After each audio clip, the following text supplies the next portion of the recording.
Les Barcelonais, quand Thibaut Courtois fait ce genre de match, faut voir comment ils sont dégoûtés. C'est le dégoût max. Même pas hier, on l'a vu, parce que face à Séville, on se pose même la question comment le Real Madrid n'a pas encaissé de but. Et la seule réponse, c'était Thibaut Courtois. Et ça, il le fait tout le temps.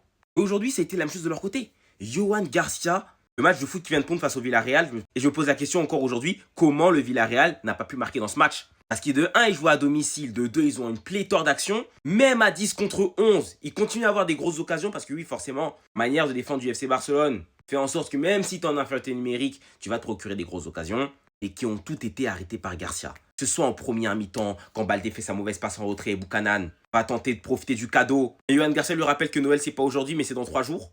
En deuxième mi-temps, Miko Tadje va buter sur lui. Derrière, un autre mec qui va frapper. On va le voir faire cet arrêt sur un tapin, même si, voilà, le joueur était hors jeu. Et juste psychologiquement, quand tu vois que le gardien arrête ce genre d'action, même en hors jeu, tu sais que c'est foiré, il n'y a plus rien à faire. Que tu ne peux rien faire. Il était absolument partout.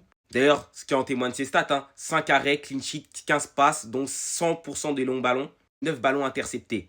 Offensivement, Lamine Yamal et Rafinha vont faire le travail. Ils ont fait la même célébration en duo que Lukaku et De Bruyne. Rafinha sur un penalty et Yamal après un cafouillage dans l'espace de réparation. Il va lâcher un gros pointard entre les jambes du défenseur du Villarreal. Pour faire sa célébration tranquillement, il va répondre au sifflement des supporters du Villarreal qui étaient mécontents du carton.